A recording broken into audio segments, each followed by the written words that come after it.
I'm proud to yield now to a colleague of mine who gets this fight against corruption, who's organized workers, who leads the Congressional Progressive Caucus. Gentleman from Texas, Mr. Casar. Thank you, Mr. DeLuzio.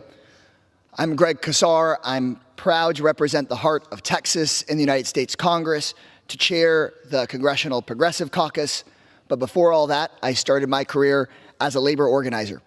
And I saw up close how corporate lobbyists and corrupt politicians would trade campaign contributions for corporate tax breaks, and how they would trade lower wages for workers for fatter paychecks for CEOs and their political friends.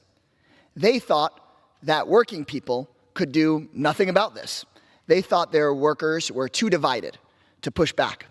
But on construction sites, guys who spoke different languages and who came from different places were pissed off, and they were willing to put their differences aside to come together and fight back, stop the corruption, and demand a fair paycheck.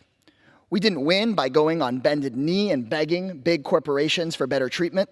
We did it by unifying working people around some central ideas: that Americans deserve a good pay for a full day's work, and that taxpayer dollars are meant for the common good.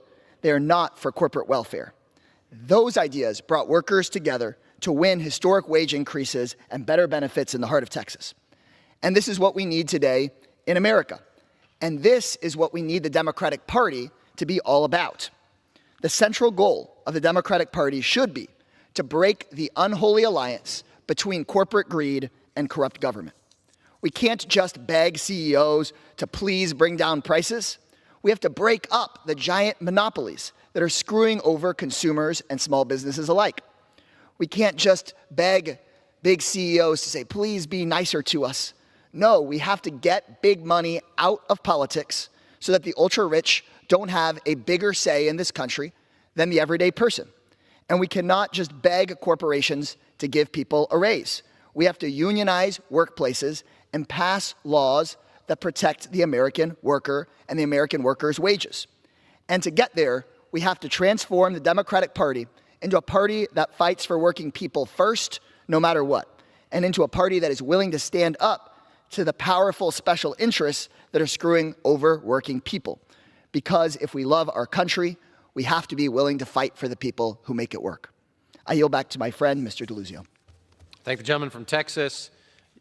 You want to respect hard work, you got to respect the people who do that hard work. That's at the core of this, and respecting the labor movement is so central. I'm from Western Pennsylvania, which is sacred ground in that labor movement, where people bled for the right to organize. That fight continues.